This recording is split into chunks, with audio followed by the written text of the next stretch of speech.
Hello dear student. आज भी हम लोग दो आर्टिकल लेंगे द हिंदू एडिटोरियल से लेंगे। और इसमें भी आप लोग ध्यान से मैटर लिखिएगा। और इसकी स्पीड भी मैं 80 से 100 तक ही रखूँगा, ज़्यादा नहीं लेके जाऊँगा, क्योंकि इसमें भी बहुत से वर्ड ऐसे हैं जो टफ़ वर्ड हैं, तो उसमें बनाने में दिक्कत हो सकती है आप लोगों को। लेकिन डिक्टेशन ऐसा रहेगा कि आप लोगों से बन जाएगा, और नहीं बनता है तो 2-3 बार जब आप डिक्टेशन को लेंगे तो ऑटोमेटिक ही बन जाएगा। तो पहला डिक्टेशन स्टार्ट करते हैं। Ready, start. The southern African nation of Namibia is planning to butcher hundreds of its most majestic animals to feed some of the 1.4 million people, nearly half the country, who are in a hunger crisis amid the worst drought in a century. The plan, under which the country will kill 723 wild animals, including 83 elephants, to feed people, is necessary and in line with our constitutional mandate, where our natural resources are used for the benefit of citizens. The country's Ministry of Environment, Forestry and Tourism said in a news release, this strategy is not unheard of well-managed, sustainable harvesting of healthy wild animal populations can be a precious source of food for communities. Rose Miwabaza, the director of the United Nations Environment Program's Africa office, wrote in a email. Much of southern Africa is being affected by drought. More than 30 million people across the region are affected, the UN World Food Programme said in June. There is no food, said Julian Gidler, the country director of the World Wildlife Fund in Namibia. As the drought dries out staple crops and kills livestock in the region, Namibia is looking past agriculture to its wild animals for food. The animals are not just being killed for meat. Namibia is also trying to minimize dangerous encounters with humans, which it said would be expected to increase during the drought as animals and humans sought out water and vegetation. The situation is dire. Last week, a United Nations spokesperson said that 84% of Namibia's food resources we are already exhausted. Namibia's turn to wild game is nothing new. People in the region eat at least some of the animals listed in the environmental ministry's cull list, like zebra, blue wild west, and impala, according to a recent Namibian government report on the country's game meat industry. So first matter is completed and second matter start करते हैं हम लोग. Ready? Start.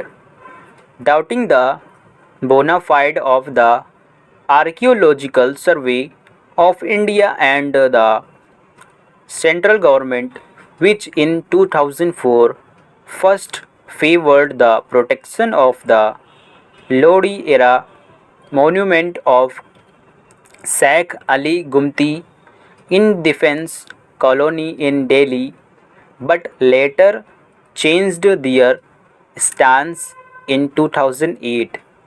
The Supreme Court directed a CBI inquiry to find out under what circumstances the authorities had done a U turn on the issue.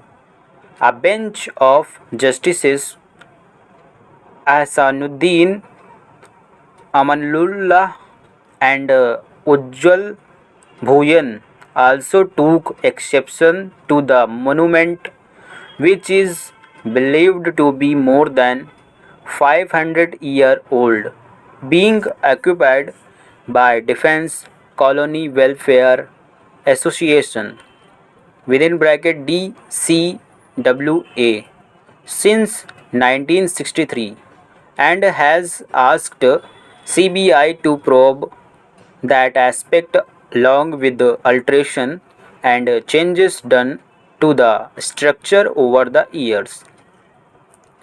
We deemed it fit that CBI be interested to initiate a preliminary inquiry on the following aspects: how and under what circumstances did the Gumti come to be occupied by DCWA as claimed from 1963 and 64? How and under what circumstances, when the central government and ASI had initially recommended that the Gumti be declared a protected monument only on the purported basis of alterations and additionals having been made by DCWA, and the objections submitted by it, both ASI and the central government changed their stance. How and under what circumstances and on whose authority were additions, alterations made to the Gumti? Why appropriate steps were not taken, and by which officer authority to prevent additions, alterations in the Gumti? The bench said, expressing surprise at the turn of event between 2004 and 2008. The court noted the competent body in 2004 recommended declaration of the structure as a monument of national importance, and ASI favored this. Later, however, ASI reported that because of alterations made by DCWA while occupying the structure, the Gumti had lost its originality, and it was not feasible for ASI to protect it as a centrally protected monument. The central government also decided that the Gumti could not be declared as a protected monument as major additions, alterations had been made by DCWA. Nothing the sequence of developments in the 4 years, the bench said.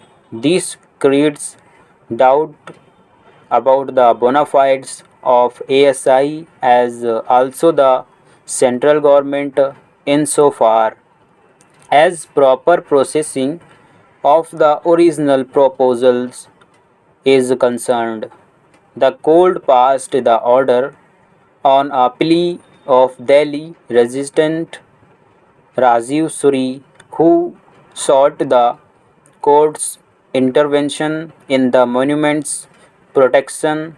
He had first moved Delhi High Court, which rejected his plea, compelling him to move to the apex court. CBI shall also consider the views of the petitioner in the preliminary inquiry. Let CBI file a report on the outcome progress of the effort directed exercise within 2 months from today. The court ordered, needless to state, if the interregnum the official respondents concerned so desire, they will be at liberty to take steps to protect the Gumti in accordance with the law. The central had initiated a process to protect the monument and issued a notice in February 2004 under section 4 within bracket 1 of Ancient Monuments and Archaeological Sites and Remains Act to declare the Gumti of national importance and also sought objections from the public. DGCA objected to the proposal, which led to cancellation of the process after a long chain of correspondence with ASI. Stop. उम्मीद है आप लोग अच्छे से डिटेशन को लिख पाए होंगे। और जो ये दूसरा मैटर जो था उसमें शुरुआत में तो टफ वर्ड मिला है थोड़ा बहुत, उसके बाद तो फिर मैटर रिपीट ही हुआ है, तो आसानी रहा होगा आपको लिखने में। बहुत सारे वर्ड तो उसमें रिपीट हुए हैं दूसरे वाले मैटर में, सो लिख लिए होंगे आप लोग आई थिंक। अगर नहीं लिख पाए हुए हैं तो आप लोग प्रैक्टिस करिए इसको, इस डिक्टेशन को बार बार प्रैक्टिस करिए, इम्प्रूवमेंट हो जाएगा। So we practice. Thank you so much.